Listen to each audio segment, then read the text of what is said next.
All right. How many of you guys have had physics? Have I asked this before? Kylie's had physics. Geraldine has had physics. Okay. Anybody had physics 2? I'm in it right now. You're in physics 2 right now. Okay. Have you guys talked about Ohm's law? Have you talked about Poiseuille's equation or anything else yet, okay? We talked about Ohm's law, but not Poiseuille's equation.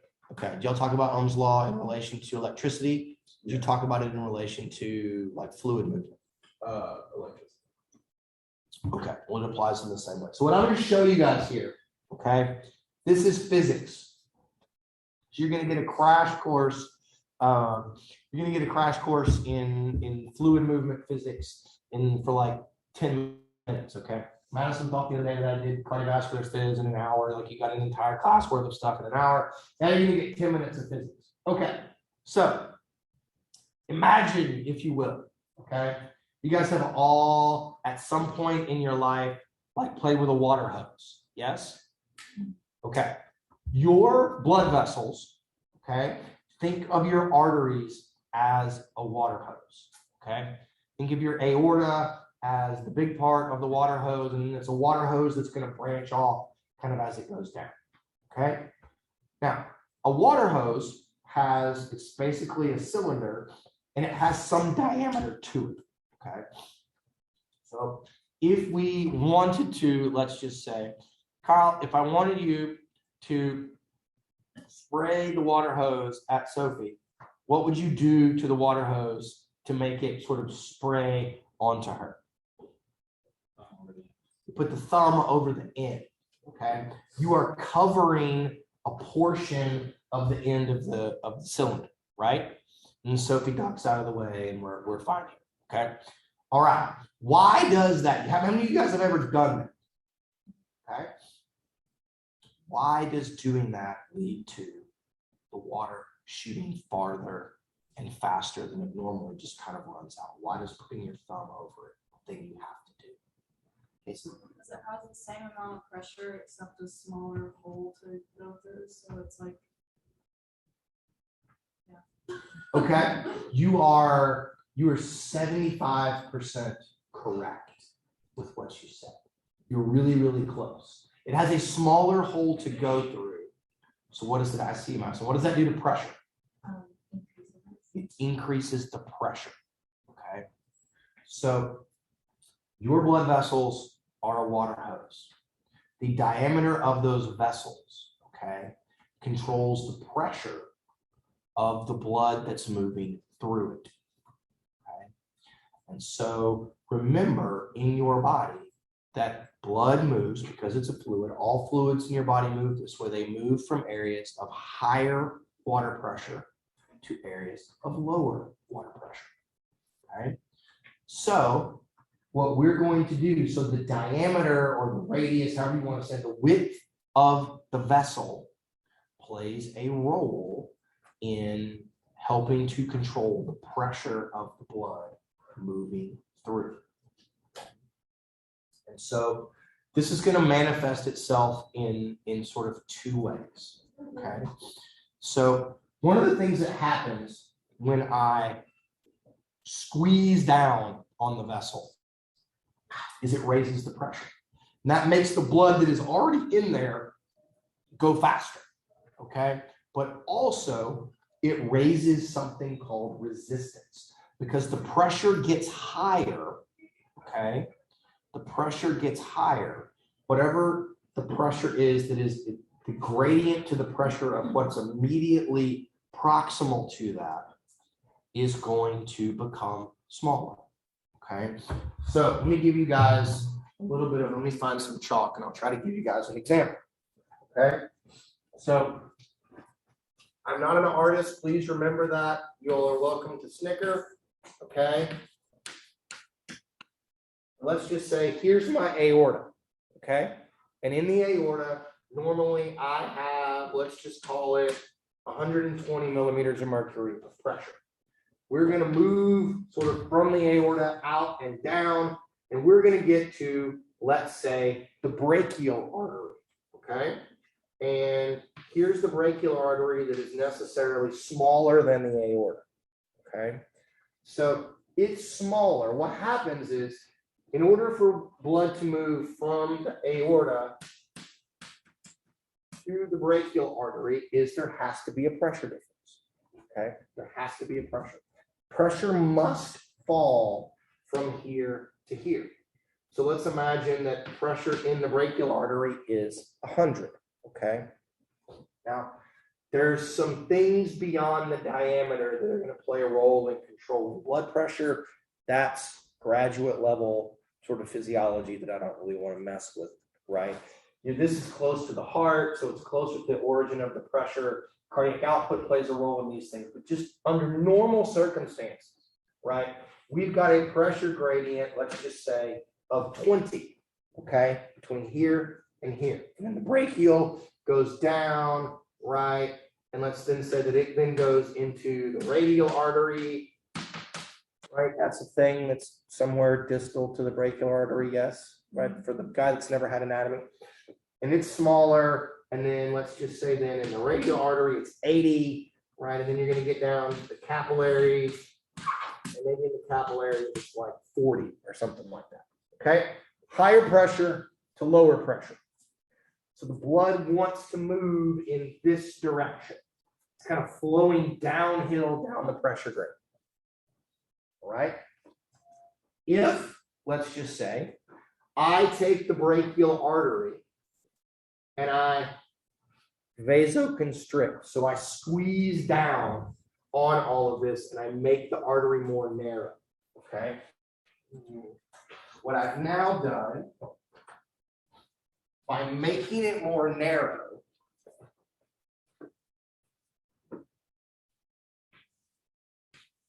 okay, is I've raised the pressure inside. So now it's not 100. Let's say now it's 110. Okay? That does two things.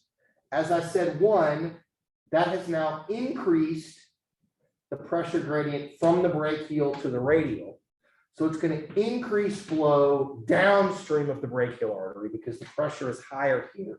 These gradients are bigger, so that's going to go up. But instead of being 20, now the gradient to go from the aorta to the brachial is smaller. Okay? And so because this gradient is smaller, less flow is going to go from the aorta into the brachial.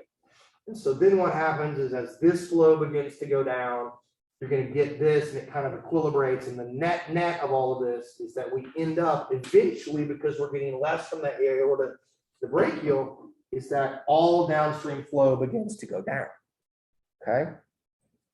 And this is all governed by what's called Ohm's law and Poiseuille's equation, which I will explain in just a minute. Okay? Are you guys with me on all of that? Okay, I'll explain this and then we'll come back to our example. And from here, I'll show you guys sort of, we don't really change diameter in the brachial or the radial very much, very often. What happens is all of the changes really tend to take place sort of between, in the arterioles, between the arteries and the capillaries. And I'll show you guys how we use that to kind of help us control flow. Okay? So Ohm's law tells us that flow, and this can be flow of an electrical current, or in this instance, it's flow of a fluid, is equal to the difference in pressure. So that's delta pressure. The difference in pressure from one side of like one end of a tube to the other end of a tube, okay, divided by the resistance to that flow. Now, resistance is its own independent variable. Okay, Madison? Just a quick question. Is resistance the same thing as like turbulence? Like turbulent flow? It is not the same thing. Now, it has an influence on turbulent flow, but it's not the exact same thing. Okay, it's a good question. Okay, so if we want to know, right, in our instance, the delta pressure is what I've drawn here. It's the difference in blood pressure from one sort of artery to an arteriole, or from one big artery to the next kind of smaller artery. That's our delta pressure. Okay.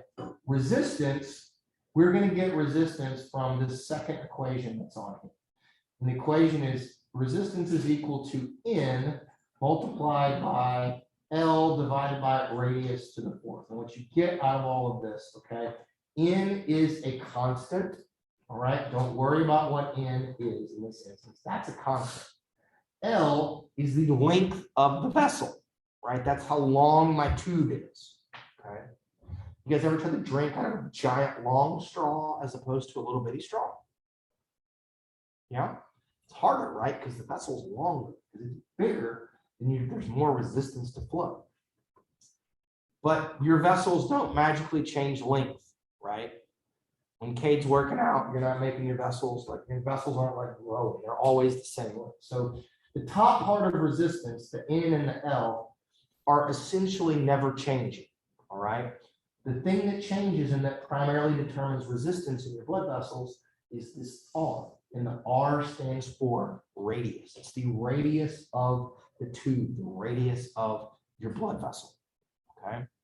And because it's taken to the fourth power, mathematically, what does that tell us? If I take R and it goes from 1 to the fourth power, what's that? 1 to the fourth is what? 1. And I make it 2.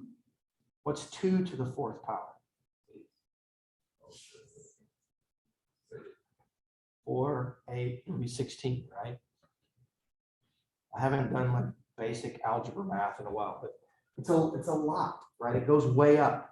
So a small change in radius can yield a huge change in the denominator of all of this. So when R goes up, okay, when R gets bigger, the denominator gets bigger, and so that makes our resistance value get smaller. When R goes down, it makes our resistance value go up. So when I vasoconstrict a blood vessel, I make R go down, the radius gets smaller. That makes resistance to flow go up. When I vasodilate, R gets bigger, and that makes the resistance to flow get smaller, okay? So we're going to use changes in blood vessel diameter to control where flow is going to go. So if you combine this change in pressure and you substitute this in for resistance, you get something called Poiseuille's equation, which tells us that flow is equal to, right, K, which is a measure of viscosity. Blood moves differently than just straight water does, okay? This can have important things if you're a person that takes like EPO or something. I saw a thing on Twitter yesterday there's an exercise scientist at the University of Oregon, and in conjunction with the World Anti-Doping people and the Department of Defense, the Special Forces, they're doing an EPO study. They're paying people $1,000 and you get to go hang out in Breckenridge for 2 weeks. But you got to go to Eugene to get tested and then go to Breckenridge for 2 weeks and then come back to Eugene. So probably spend your $1,000 trying to get back and forth from Eugene. But if you have more red blood cells, it makes your blood more viscous. And that can have some effects on flow and pressure. Okay. So this stuff that cyclists take? Yes, it is indeed the stuff that cycles. That's what Lance took. That made, and the argument is that they all are taking it. To be any of them to be that good, they're all taking EPO. And so maybe Lance still was the best cyclist. He didn't just have the best doctor. I don't know. Questions. That's what they take. I give you all EPO, you get more red blood cells immediately, and your VO2 max goes up like tomorrow in that way. Or you go and you give blood, and we take your blood, and I give you back your pint of blood or whatever, and you have more red blood cells and more blood volume. Magically better off right off the bat. Okay. Madison, did you have a question or a comment? I'm just curious, so for vessel length, like, is that something that would be given, like, for a certain? Oh, I'm not going to make you guys do the calculation. Yeah, but is that like? Sure, like my brachial artery, I'm going to measure it from here to here, right? And there's the vessel length, if you wanted to try to calculate. So for each person, it would be? Each person, it's different anatomically, yeah, based upon how long your limbs are and those things for sure. Okay. And it can play a role, like if you got to get blood from here to your feet versus getting blood from there to your hand, then the total length of all of the vessels is going to be different. And so the farther it has to travel, then the greater the resistance is, because it's just got to go far. All right, good questions. So what this tells us is that flow is equal to viscosity, which is pretty much constant, right? Multiplied by P is the pressure gradient, multiplied by radius to the fourth power, divided by vessel length. So vessel length is constant, viscosity is constant. Basically, flow is equal to pressure, or delta pressure, multiplied by the radius of the vessel to the fourth power, right? So when I make the radius bigger, right, vasodilate, I get bigger here, then flow goes up. When I make the radius smaller, even a little bit smaller, then flow goes down. So we're going to use this Poiseuille's equation to help us control where we send blood in the body. Okay. So what has happened here, I had a certain thing. I've made the radius of my brachial artery smaller. So I've made the resistance go up. And so then I've changed the pressure. Theoretically, I shouldn't have done it this way. I apologize. All right. So it does two things. It makes it smaller, so pressure goes up. It actually makes the pressure gradient get smaller, and it makes the resistance go up. So I get even less that's going to go down there. Okay. Okay. So where all of this really matters is here. The place that we actually change diameter is in our arterioles. Right? They're in the arterioles. And so what happens is things that happen either locally, like in the muscle or around a particular tissue, are going to alter primarily the diameter. They're primarily going to alter the radius. Okay. So if I release things in a tissue that say, hey, open up the arterioles to that tissue, then I get more flow to that tissue. If I release or do things that say, hey, vasoconstrict and squish down the diameter of those arterioles, then I get less flow there. Okay. I get less flow.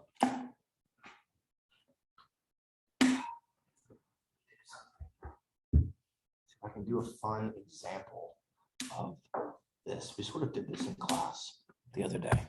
Okay, does that make sense? You guys follow?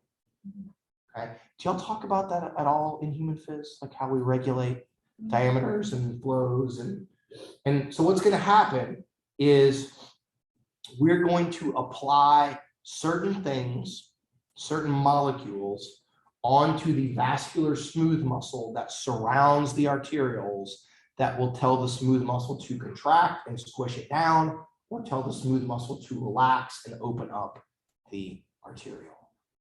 Okay. Cool. All right. So what we get out of all of this, and this is controlled in two ways primarily. One of them is called autoregulation. The other one is called extrinsic neural control. Autoregulation is the idea that the localized tissue, right, a particular tissue can auto-regulate or auto-control how much blood it needs based upon what that tissue is doing in a particular way. Okay? So when we run metabolism in a tissue, okay, we probably need more blood flow to that tissue. Okay? We need more blood flow because as we use more ATP, we need more oxygen, we need more glucose, we need more fat in that tissue to continue to run metabolism. Okay?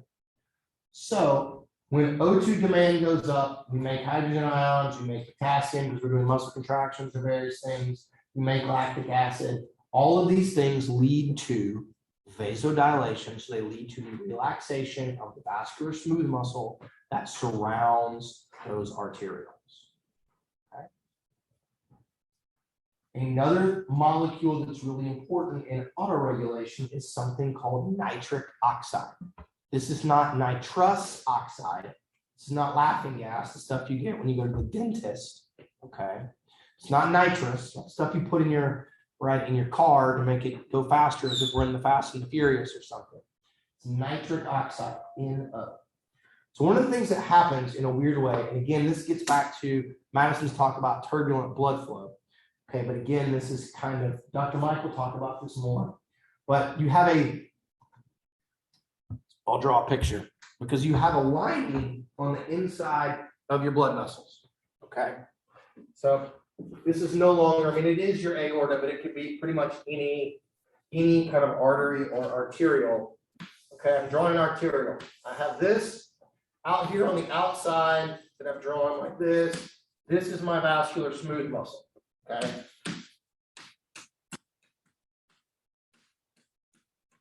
Here, this is the stuff that controls my diameter.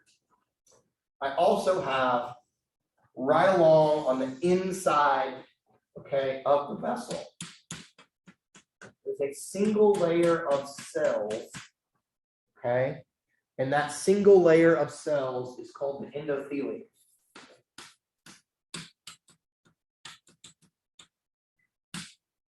Okay, and what happens is you've got, I don't know if I can draw like a very good red blood cell, but look, you've got your red blood cells. They don't look very donutty, but you've got red blood cells that are moving through this vessel, okay? As they move through the vessel at some particular velocity, they're going to bump into and scrape along the edge of the endothelium. Okay, they're going to scrape along that edge. When a tissue needs more blood flow and cardiac output goes up, so we're going to start getting an increase in our pressure gradient from the aorta before we do anything here. More blood comes through and it goes faster. Then the red blood cells scrape along the edge of the endothelium, and the endothelium is going to release nitric oxide. That nitric oxide tells the smooth muscle to relax, and it opens up this vessel, and that slows the flow of blood down going through there. Okay, and it slows down and we get more blood that's able to go through. Okay, that's how nitric oxide works. Okay, really, really important. I can give you things that block the nitric oxide. One of the substrates of nitric oxide is something called L-arginine. You can take an L-arginine supplement. Some of you may have seen a pre-workout supplement called Explode, or something that has nitric oxide in it. Usually doesn't have nitric oxide, it has L-arginine. The idea is you take this and it has this substance that leads to vasodilation. Therefore, you're going to get more blood flow to your muscles and you can work out better, or you're going to get more stuff afterwards and you're going to get bigger, better gains and all of this. And it's total crap, right? Because when you exercise, you get massive vasodilation anyway. You're not lacking blood flow to a particular tissue. You have no need for the nitric oxide. It's going to be there. Okay? You know what else leads to the production of nitric oxide? It's probably depending upon the year, it's the first or second most prescribed drug in the world. Cialis. Yeah, I was going to say Viagra, right? They're all the same. Erectile dysfunction drugs lead to the production of nitric oxide. Vasodilation. That's how you get an erection. You need blood to go to one particular place. You need to vasodilate. So that's how we do it. Usually it's either Viagra or one of the cholesterol drugs like Lipitor or something kind of flip-flop in which one are prescribed. If you look in men, it's probably the most widely prescribed drug in men over the age of 50 or something. Okay, so there we have it. That's how nitric oxide controls blood flow. So relatively simple. Okay. Questions about that? When you have atherosclerosis, you guys heard of atherosclerosis? You have these fatty deposits on the inside of your blood vessels. It covers the endothelium.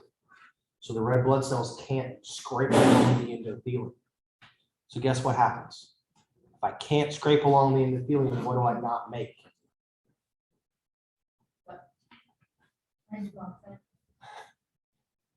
By Kinsey, you look very different. You've changed your hair. So if you have atherosclerosis that lines, right, you have these fatty plaques that cover up the endothelium, then the red blood cells can't interact with the endothelium, so they can't tell the endothelium to make nitric oxide. So you can't, in response to increases in blood velocity, you can't vasodilate. If you can't vasodilate, you can't lower blood pressure there. If you can't lower blood pressure there, your blood pressure goes up. Okay? No bueno. One of the problems of atherosclerosis and why people that have high blood pressure have lots of underlying atherosclerosis is it all comes back to the physiology of how we regulate vessel diameter and how we control blood flow and how we control blood pressure in vessels.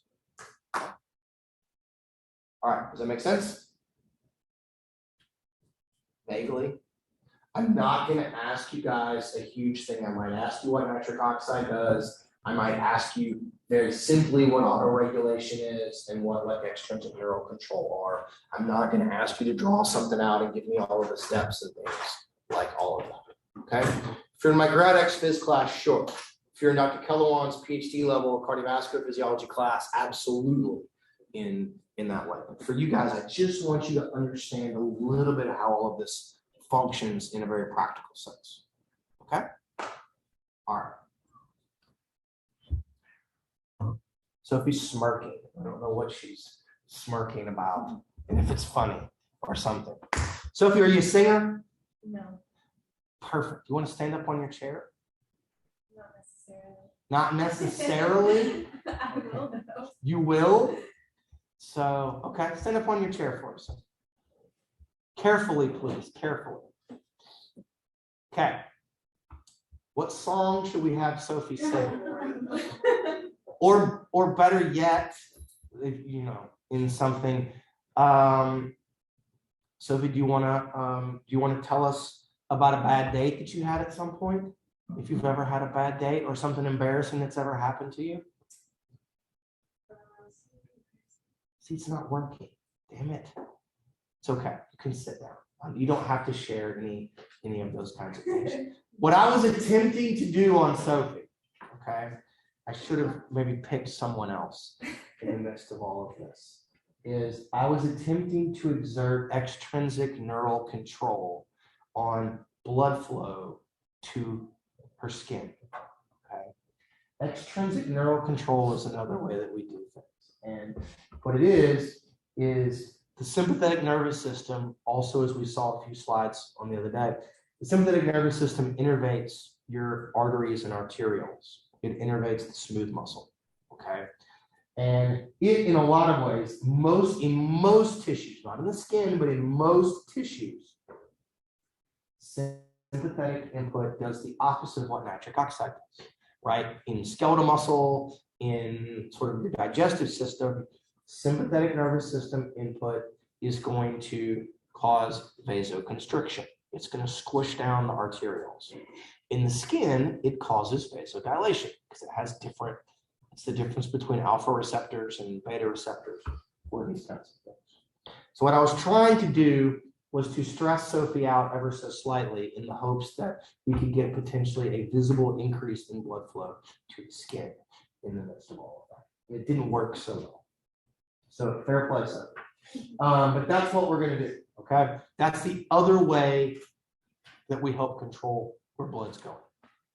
When you get sympathetic nervous system input, when you exercise, when you are stressed about something, okay? You guys, when you're stressed, you guys ever have to pee more? About to take a test, and you're stressed, and like, I gotta pee, right? Or I don't know, pick some other time when you've been stressed, like I've been out on a date. I don't know why that's my go-to for now. And some of these things, you've been on a date, you're like, oh, I like this person, but I'm kind of worried. I'm a little stressed about all of this. It's kind of whatever. And like, oh, I gotta pee. Oh, I gotta pee. Right? What's happening is you're vasoconstricting in places. You're raising your blood pressure, which raises glomerular filtration rates at the kidneys, and then you make more urine. That's why you have to pee. Okay. So in some tissues, sympathetic activation during exercise or stressful situations causes vasoconstriction. That's pretty much everywhere but like the skin, okay? In the skin, it causes vasodilation. And so you start exercising or you get stressed and you send stuff away from digestion, away from here. And then it's gonna go to your skin to help cool you off. And when you start exercising, the autoregulation, the skeletal muscle is so much more powerful that it overcomes the sympathetic input and autoregulation. Then causes vasodilation to skeletal muscle. So there's kind of an interaction. But that's primarily how we control where blood is going and how we control blood pressure and what tissues are getting blood when and where and why. Okay. All right, that was a little bit more than 10 minutes, but there's basically cardiovascular blood flow control in 10 minutes. I think Dr. Kellerman takes a month to talk about that in the PhD class, and I boiled it down to that tiny little bit. So, okay. Yes, no, maybe. Do I need to try to embarrass more people in an effort? Somebody nod some heads, do some things. No? Okay, we're there. All right, good job. I don't ever want to purposely embarrass you guys. That's usually just want to make you think a couple of things. All right, let's talk a little bit about blood pressure. Blood pressure changes during exercise, okay? During resistance exercise, blood pressure goes way up because you Valsalva, all right? When you Valsalva, pressure has to go up to overcome intrathoracic pressure so you can actually get flow to your tissues. During endurance exercise, generally systolic pressure goes up primarily due to the increase in cardiac output in direct proportion to your exercise intensity, okay? So if we get Kylie to stand up and she starts walking, her blood pressure goes up a little bit from the walking. If she then was jogging, it would go up a little bit more. If she then does some sprinting, it goes up even farther above and beyond all of that. Okay. Diastolic pressure, on the other hand, should not change during exercise. If your diastolic pressure goes up during exercise, you're about to have a heart attack. You're in bad shape. If your diastolic pressure falls during exercise, you're about to pass out. Okay.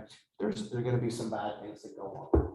Because what happens at rest when the heart is not doing things, we kind of counterbalance everything else all over the place. Diastolic really shouldn't change.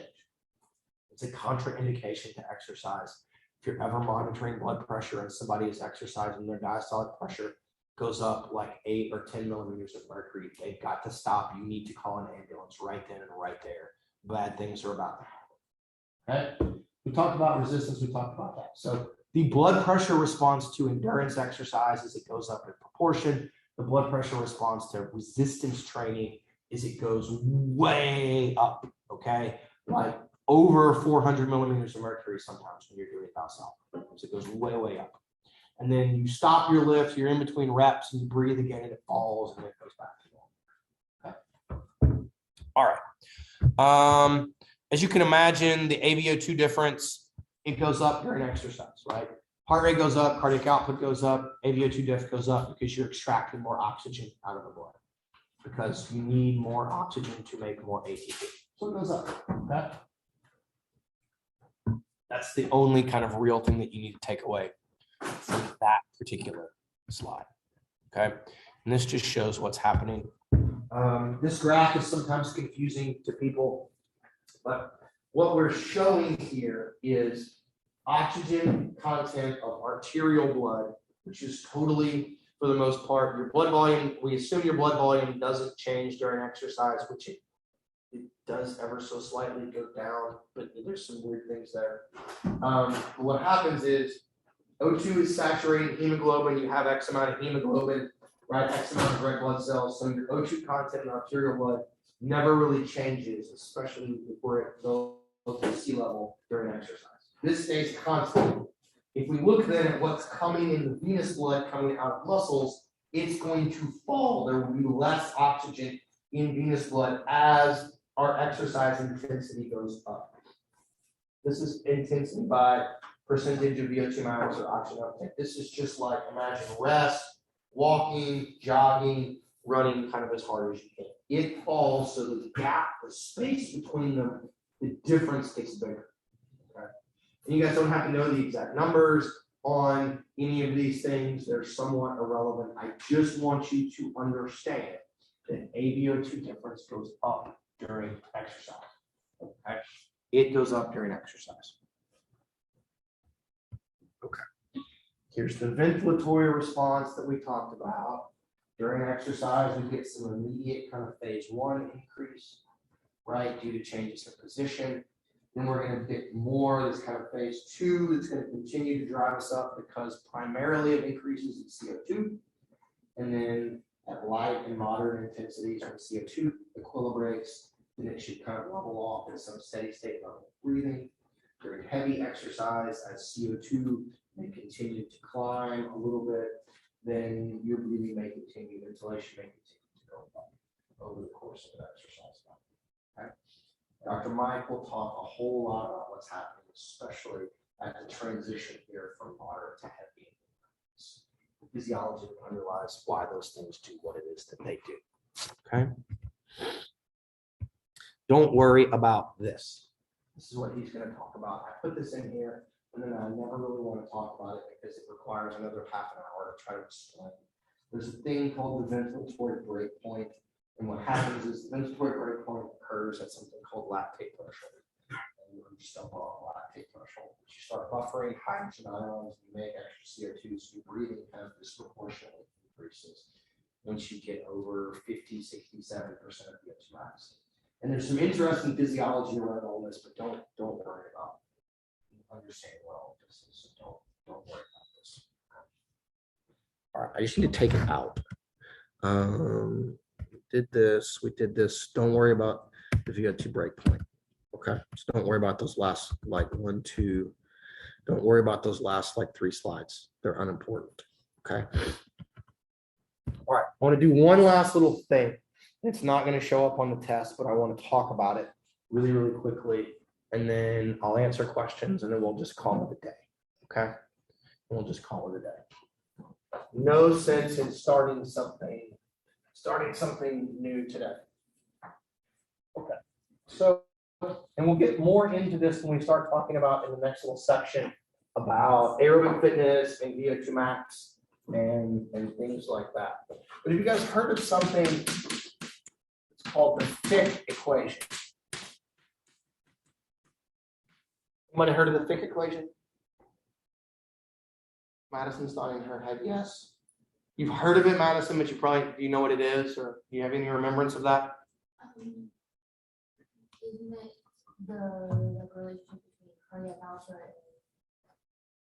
and Close. You're close.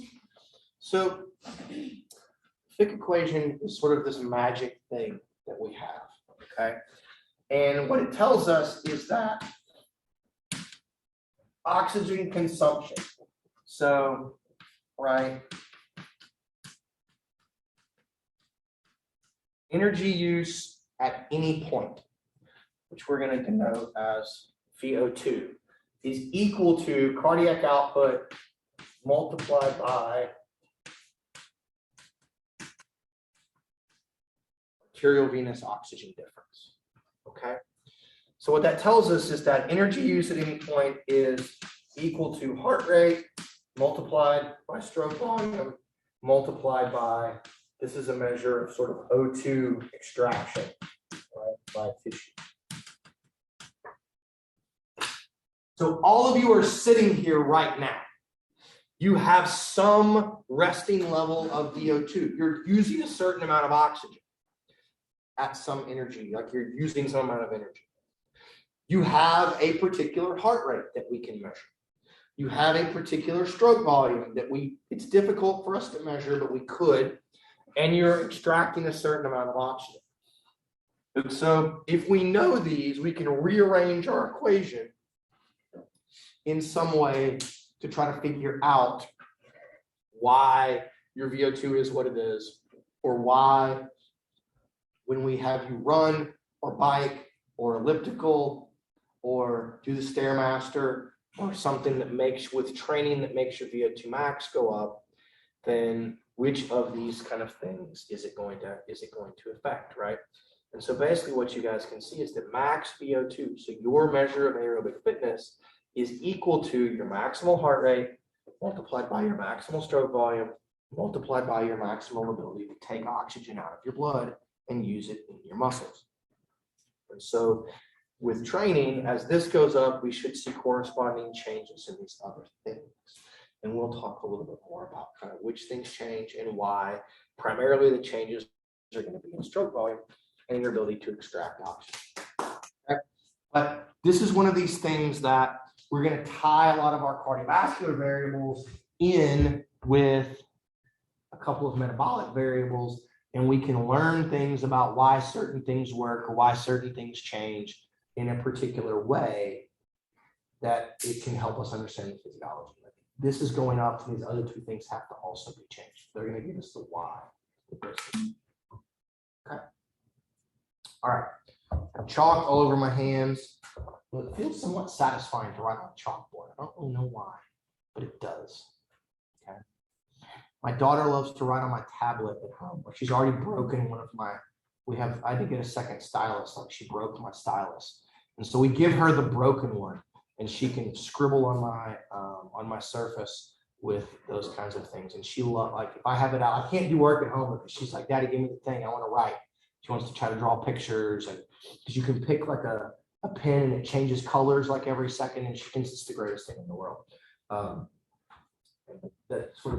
This is as satisfying to me as it is for her to do that, I guess. I really like the chalkboard sound and the feel, but not the on my hands. Okay, I'm gonna shut up now. I'm just kind of blathering. Do you guys have questions? Should we talk about the format of the test on Monday? Should we talk about like how long you're going to have? And what if any of you guys need to do? Ooh, that would be a problem. Okay.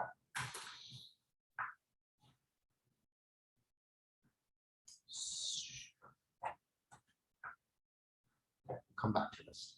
I'm just thinking like I'm going to be out of town tomorrow until Sunday, and if I have to provide if anybody goes to the DRC to take your test, then I can't just send it to them on the morning of because they freak out because of COVID things.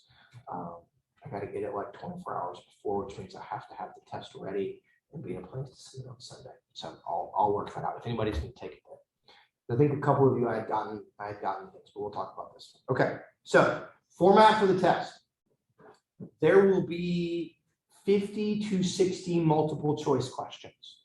Okay, they are not all regular, straightforward, define this term, right? Here's two ridiculous answers and one that's kind of sounds like it ought to be there, and then the right answer. They're not that kind of multiple choice question. Like not all of them. Like half of them are going to be things where you have to know more than one piece of information in order to get it correct. Okay? You all will hate me, and I know that, but there's lots of questions that are like, all of the following statements about cardiac output are true, except for, and then I'll say like different things, like it's the product of heart rate and stroke volume, or it contributes to blood pressure, or so there's a lot of things that are like that. Like all of these are true except, or all of these are false except, right? Or something like that, where you've got to know more than one thing, which lets me ask about several things on the study guide in one question. Okay. So you need to be careful when you read the questions, careful when you look at the answers. I'm very prone to like taking things and flipping them around. Okay. So like, for instance, I might say during exercise, right, the correct sort of relationship or the correct way that blood pressure changes during exercise is, and one of them might give you the right answer. Systolic pressure goes up, diastolic pressure stays the same.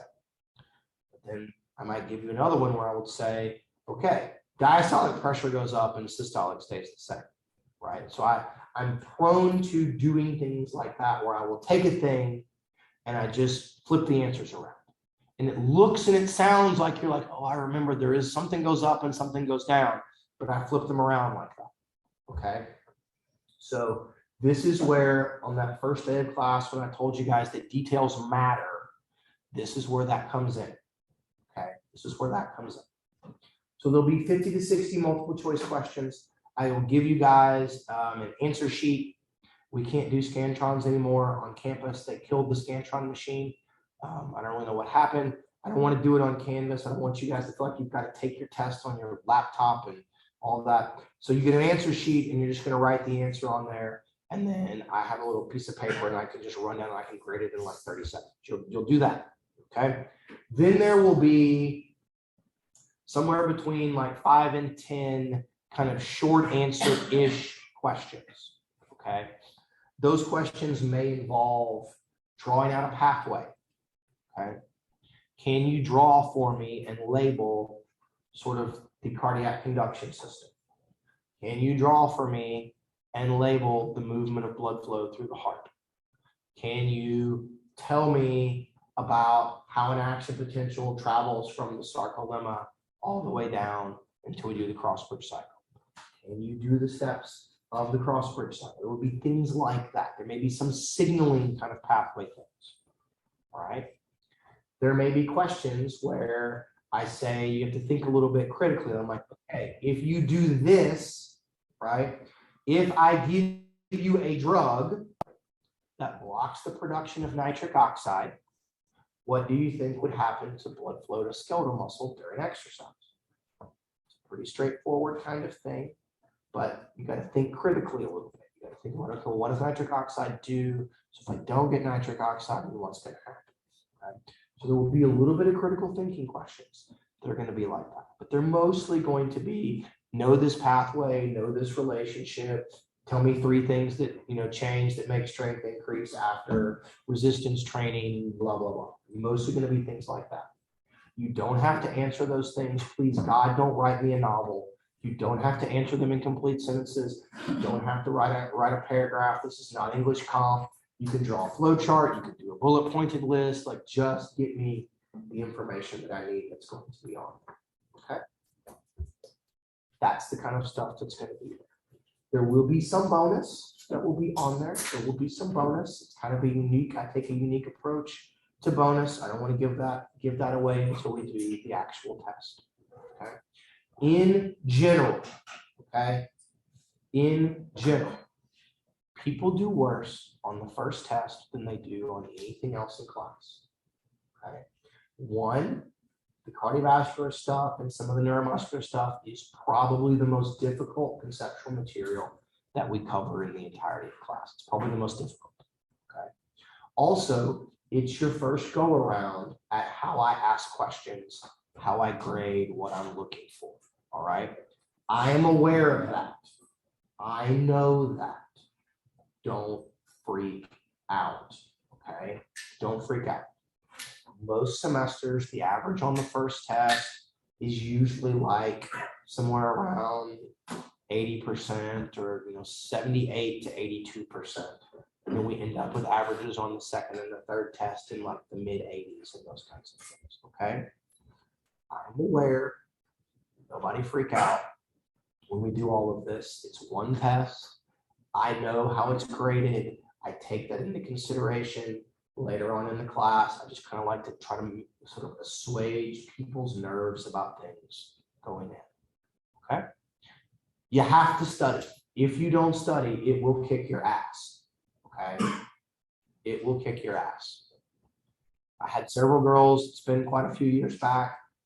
They've all now graduated from PA school. They were taking organic chemistry at the same time as my class. And like, Dr. Black, your test was harder than the organic chemistry test. And I'm like, there's no way. You just didn't prepare. And they didn't prepare. But just to tell you guys, it's not a joke. Okay. If you know all of the things on the study guides and you know how they're presented in the PowerPoints, okay, you'll do really well. You will. You'll do really well. But if you don't study and you don't go through the study guide and you don't pay attention to details and all of those things, you're going to not do very well. Okay. You're not going to do very well.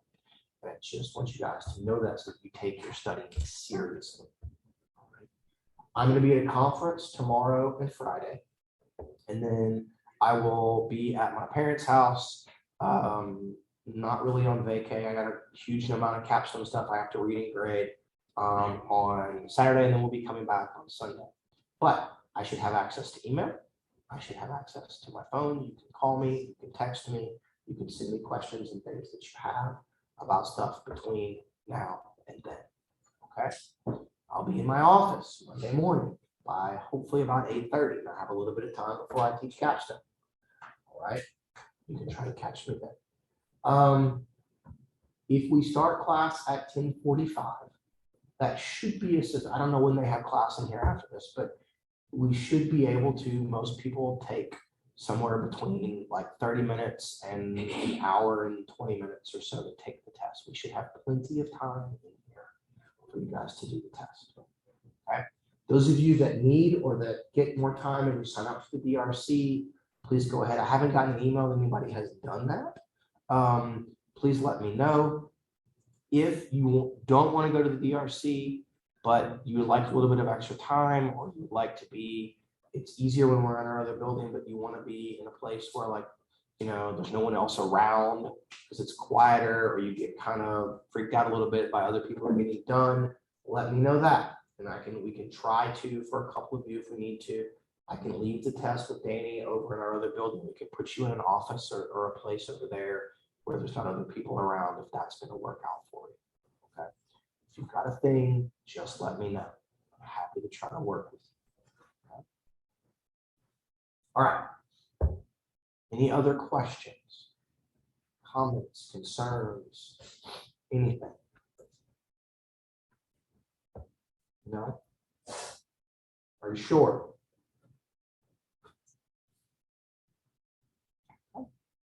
Well, then you guys have a lovely weekend. Go enjoy the nice weather. Get outside, get some sun. All right. And if you have questions, please let me know.